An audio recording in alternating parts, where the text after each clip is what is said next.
আচ্ছা, যদি তোমার মাইন্ড চেঞ্জ হয়ে থাকে তাহলে আমি পার্কের আমার প্রিয় বেঞ্চটাতে বসে আছি। সেদিন তোমাকে নিয়ে যে বেঞ্চটাতে বসেছিলাম না, সেটাই। আচ্ছা ঠিক আছে, আমি আসছি। ওকে, দেখা হচ্ছে। বাই।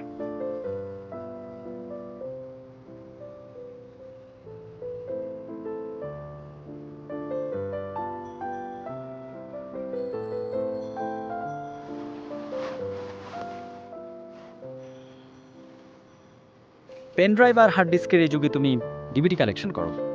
তোমার কালেকশনে এত এত ডিভিডি আছে, শুনে ভালো লাগলো। I am so happy for you.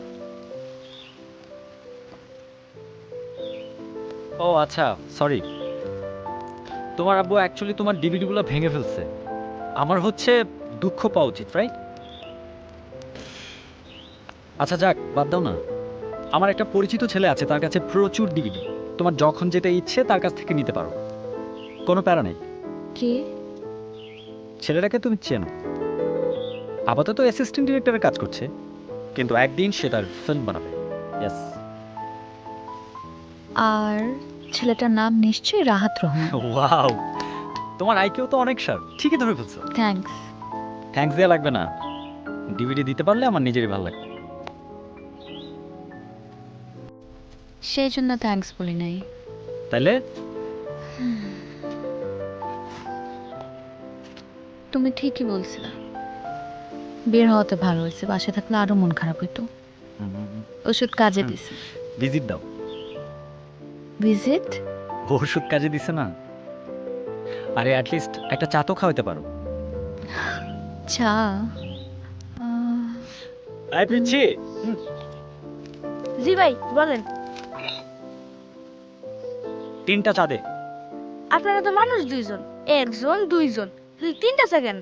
আমারে অত গুণা শেখাইতে হবে না, আমাদের সাথে আরো একজন আছে। কেডা? ভূত, অদৃশ্য। সেও চা খায়, চিনি একটু বেশি খায়। দে।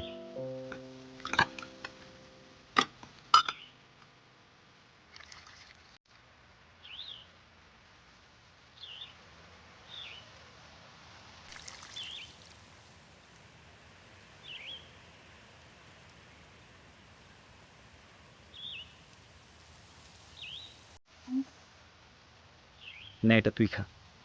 আমাদের ভূতটা চলে গেছে, ওর ভূত পান্ডায় রিকোয়েস্ট আসছে তো, ও আবার ভূতদের জগতে খাবার ডেলিভারি করে, খাবার দিতে গেছে। কিরে, তুই পড়াশোনা করিস না? আমার এদের পড়াশোনা হইব না ভাইয়া, আমার জীবন অনেক কঠিন, লাইফ ইজ ভেরি হার্ড।